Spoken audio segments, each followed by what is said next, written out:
சென்னை பனையூரில் தாவேக நிர்வாகிகளுடன் தேர்தல் வியூக நிபுணர் பிரசாந்த் கிஷோர் இரண்டாவது நாளாக இன்று ஆலோசனை நடத்தி வரும் நிலையில் ஒரு வீட்டிற்கு ஒரு வாக்கு என்பதை உறுதி செய்யுமாறு அவர் தெரிவித்திருக்கிறார். விவரங்களை தர இருக்கிறார் செய்தியாளர் ஜெய் ஹரிஷ்.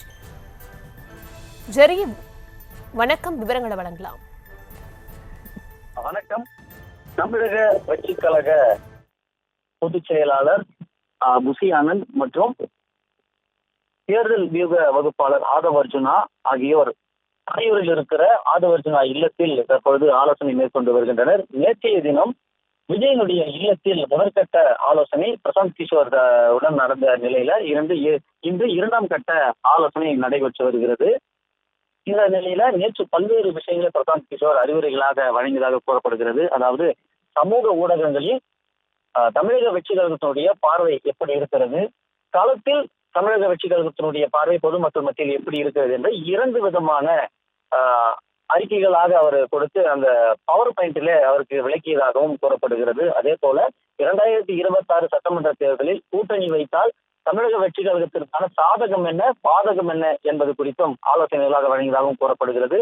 தற்பொழுது வரை அதிகாரப்பூர்வமாக தமிழக வெற்றி கழகத்திற்கு 2026 தேர்தல் வியூகங்களை ஜான் ஆரோக்கியசாமி மற்றும் ஆதவ் அர்ஜுனா வழங்குவார்கள் என்று கூறப்பட்டாலும் கூட அதிகாரப்பூர்வமாக இல்லாமல் மறைமுகமாக பிரசாந்த் கிஷோர் இதற்கான வேலைகளில் ஈடுபட்டு வருவார். அதற்கான நேரடியாக செயல்படாததற்கு காரணம் என்றால் அவரும் சொந்தமாக கட்சி துவங்கி தேர்தல் களத்திலே அவர் இறங்கி இருப்பதனால நேரடியாக அதிகாரப்பூர்வமாக கையொப்பமிட்டு அவர் பணியாற்றவில்லை என்றாலும் கூட மறைமுகமாக அனைத்து வியூகங்களையும் அவர் அமைத்து தருவார்.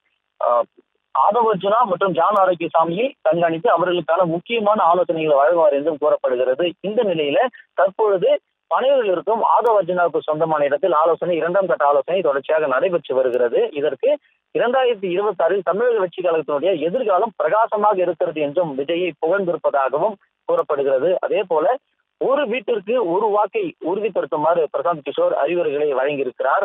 அதாவது ஒரு குடும்பத்திலிருந்து ஒரு வாக்கை உறுதி செய்யும் விதமாக அடுத்த கட்ட நகர்வுகளுக்கான வியூகம் அமைக்கப்பட இருக்கிறது. தமிழக வெற்றி கழகம் இளைஞர்களுடைய வாக்கை குறிவைத்து அடுத்த கட்ட வியூகங்கள் அமையும் என்றும் கூறப்படுகிறது. தமிழகத்தில் இருக்கக்கூடிய ஒட்டுமொத்த குடும்பங்களில் இருந்து ஒரு வாக்கை உறுதி செய்தாலே போதும் நம்ம 2026 தமிழக வெற்றி கழகத்திற்கான எதிர்காலம் பிரகாசமாக அமையும் என்று ஒரு முக்கியமான ஒரு திட்டத்தை வகுக்க இருக்கிறதாகவும் தெரிய வருகிறது. இதன் பிறகு தமிழக வெற்றி கழகத்திலிருந்து விஜயனுடைய கையொப்பத்தோடு அறிக்கை வந்தாலும் சரி, மேடைகளில் விஜயனுடைய பேச்சும் சரி, அவருடைய தமிழக வெற்றி கழகத்தினுடைய நடவடிக்கையும் சரி, ஒவ்வொரு குடும்பத்திலிருந்து ஒரு வாக்கை தமிழக வெற்றி கழகத்திற்கு இழுக்கும்படியான நடவடிக்கைகளாகவே அமையும் என்று கூறப்படுகிறது. விவரங்களுக்கு நன்றி ஜெரி.